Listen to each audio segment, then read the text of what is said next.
today we're going to start with Iran like we usually do. We're going to start with this video by France 24 English. This is so there's been a lot of talks lately about like a peace plan that was presented, but also Caroline Levitt said that it wasn't actually a real peace plan and the fake news was lying about that or whatever. But then Iran responded to it and said and dismissed it, I guess, and are issuing their own sort of ceasefire plan. So let's see what their response is. I don't know if it's any different than just the general statements I've been hearing out of Iranian media. But we'll see. We'll see what they say here. So this is France 24 English. Iran dismisses U.S. 15-point peace plan, issues its own ceasefire proposal. France 24 English. Let's go. American plan to pause the war in the Middle East. This according to Iranian state television a short while ago. The Iranian government also reportedly announcing its own proposal today, asking for war reparations and for sovereignty over the Strait of Hormuz. With me now, Philip Turl. So the sovereignty over Strait of Hormuz, that to me is a like new thing that I haven't necessarily heard them saying. The reparations I already knew about. Obviously, a full end to the hostilities, both Israel and America, and I think also including Lebanon. And that those were all the things that I had heard about. So they have de facto sovereignty over the Strait of Hormuz already, though. They've already shown that militarily they can do that. So, there you go. I guess they got one already. Our foreign affairs editor has been following developments closely for us. Lots of news coming out of Iran, lots of statements. And a couple of hours before that, lots of statements coming out of Washington. What's your read as to where we are right now? It's no surprise that we've had this counter-statement by the Iranians following comments by Donald Trump earlier on that Iran wants a deal so badly it's given the US a prize related to gas, oil and the Strait of Hormuz, and Iran dismissing that, saying that the US was negotiating by itself. Then this 15-point plan coming. Yeah, we went over that yesterday. I think the prize was just like a couple ships went through the strait and were allowed to by Iran, but Iran had also said like they've been a little bit ambiguous about what ships are allowed versus aren't allowed, and also I think some of them can pay a fine to get through and stuff. So like I kind of chalk all that up to Trump just manufacturing a win out of just the same like business as usual sort of shit that Iran was doing. But so yeah. Forward from the United States saying that that was also being discussed by Iranian officials. Donald Trump saying that they had very good people discussing it. But now, of course, we have this reply from Iran saying that they're not interested in the 15-point agreement. What Iran is saying here, two things, Neda, that are important to understand. What Iran is saying here is basically what they said all the way down the line. That is, they want to keep control of the Strait of Hormuz. This is like their key negotiating platform. Once they lose the control of the Strait of Hormuz, they're going to have a lot less to negotiate with the United States, because that is going to keep them in a strong position. So what they want is to charge money for ships to go through the Strait of Hormuz. Friendly ships will pay about $2 million going through. So ships from countries from the United States and its allies are still not being allowed through. That is their negotiating tactic. That's what they have right now. Like they already have attained that through military like means or whatever. So I guess they're just saying that they're going to maintain that after the fact. I don't know. I'm a little bit confused about that. With the United States. But that's not all. As you said, there's also this negotiating tactic about reparations. They want $100 billion worth of reparations from Israel and from the United States. That's going to be a no-go from both of those countries. Yeah, I mean, I don't know if Israel could take $100 billion hit, if I had to guess. I kind of think that's one of the reasons that Iran chose to, like, say that we want Israel in particular to pay a portion of the reparations instead of leaving it all to America. But you know what's funny though? I did hear, didn't Hegseth, wasn't there a very specific amount that he was going to request from Congress?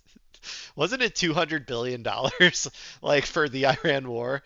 And they're requesting $100 billion from America and $100 billion from Israel. And Like, I think I'm pretty good at math. Like, I'm pretty sure that adds up to the same number. So I don't think that that's what that money was supposed to be used for, but it is really like funny that it ends up being the exact same. There are many other aspects that Iran is not going to give in to that were on this list of 10 points put forward by the United States. Just to give you a couple of those, the first one is to stop funding proxies in the region like the Houthis, for example, like Hamas, like Hezbollah. That was certainly something that Iran has refused to do right the way down the line, and it would certainly refuse to stop its ballistic missile Yeah, I program. mean, America should stop funding its proxies in the region too. And which was one of the other elements on the table being put forward by the United States. So what we've got here is pretty much a stalemate, I think, on the part of both countries. The United States playing up, as Donald Trump has said, saying they're completely desperate, they want to negotiate, we're going to find a way out of this, to put himself in a good light with the United States and with the oil markets. Remember, there's been a 5-day delay on this ultimatum by Donald Trump to open the Strait of Hormuz or face bombing raids on power installations in Iran. That has led to a calming of the markets. But at the same time, Iran knows that it can play the long-term game here. What Iran wants is for the regime to survive. It can play as long as it wants to. It knows the United States and it knows that Israel have got a time clock hanging over their heads to get this war over and finished. The longer the Iranian regime knows it can hold on, the more chance it has of surviving in the long run. Yeah, and strategically, that's an incredible. They've been planning this war in this exact way for 20 years. They're just doing everything that they've said that they would do if America ever did this, and they've designed their entire society around this particular war that's happening right now. Uh, and I don't know, when you're comparing like decades long strategy like this with like I'm sure that like some of the military operations that Trump is planning and has done so far are all just things that they like dusted off the shelf or whatever at the State Department, but so like they're technically planned as well, but the overarching strategy that America has uh outside of those individual tactical actions um really seems completely and total like I don't know. It seems like a failure on all fronts. So yeah, I mean, Iran, I just think is, cleaning our clock right now. And look, within the last few minutes, and we've heard from the UN Secretary General, Antonio Guterres, Philip, he says, look, this war, and I quote, has gone on too far. He's calling for an end to both the Iranian attacks on the Gulf and obviously the Israeli-American attacks on Iran. But given that we have this American buildup of troops in the region, it doesn't seem that we may be particularly near a close to this, does it? Well, we don't know what is going to happen next. The whole thing here, and there is that it's very unclear. The messages coming out of the United States are completely contradictory from one day to the next, from 1 minute to the next, from President Trump. Okay. Overall, like on average, trust the military movements. That's what I always tell people. If you're curious about what's going to happen, look at the military movements and you're going to be right like 9 times out of 10. So, we're moving all of these troops over there. I don't think they're just over there to be some sort of like threat for negotiating. I think that they are going to uh I think they're probably going to go forward with a ground invasion. Now, I predicted that it's going to be tomorrow, Friday, after markets close, because we're only allowed at this point in our fucking late stage capitalist hellscape that we live in. We are literally only allowed to start wars or like start military actions on Fridays, and they have to be over by Monday. Like, it's a ridiculous, like absurd society that we live in and that we have to do it this way. But I think it's going to be this Friday. If it's not this Friday, it'll be next Friday, I think. But they're going to do some sort of military operation. What that looks like, I don't know. They've talked about Karg Island a lot. That seems like a little too like it seems like they've been talking about that a little too much, if you ask me. So I think they're probably going to do some sort of uh I would say shoreline sort of ground invasion is kind of what I'm expecting. The shoreline of Iran, like the shore of the Strait of Hormuz. Now, maybe they'll do some sort of uh, trying to get to the nuclear energy facilities and try to extract that in some way. I think that's going to be really difficult, to be honest.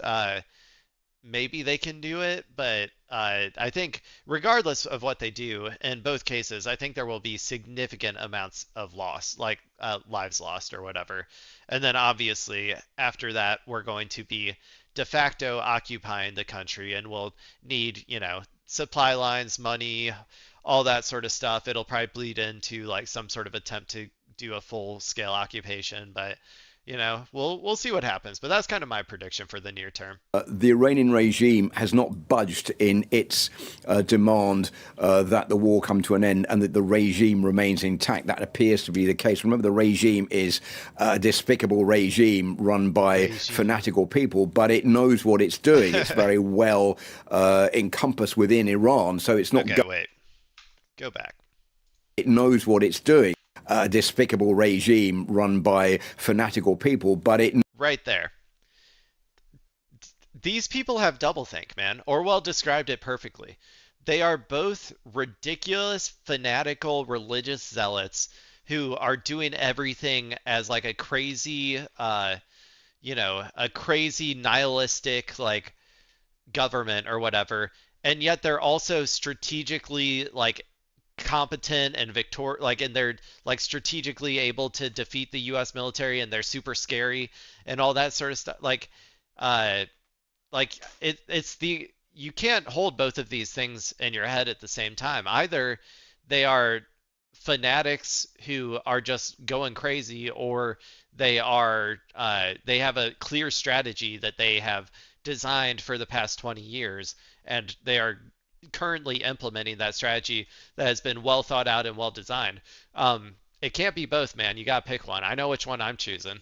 Knows what it's doing. It's very well encompassed within Iran, so it's not going anywhere anytime soon. I think the big error from the United States was thinking just a couple of days of bombing raids on Tehran and the regime would collapse and that will be the end of it. Well, that's not the case. So that was a total misjudgment on the part of the United States. That's why Antonio Guterres, the UN Secretary General, has been talking in the last few minutes, saying that the world is staring down the barrel of a wider war. This has gone on far too long, and the human and economic pain will get worse the longer the fighting goes on. So a lot of concern around the world, certainly in Western capitals, in the Gulf, I think amongst people in the United States and also in Asia, about where this is all going to end up at the end of the day, and what President Trump's next plan is. Is he preparing a ground offensive? There are all these troops being built up into the area, 5,000 Marines, 2,000 or so airborne troops coming in.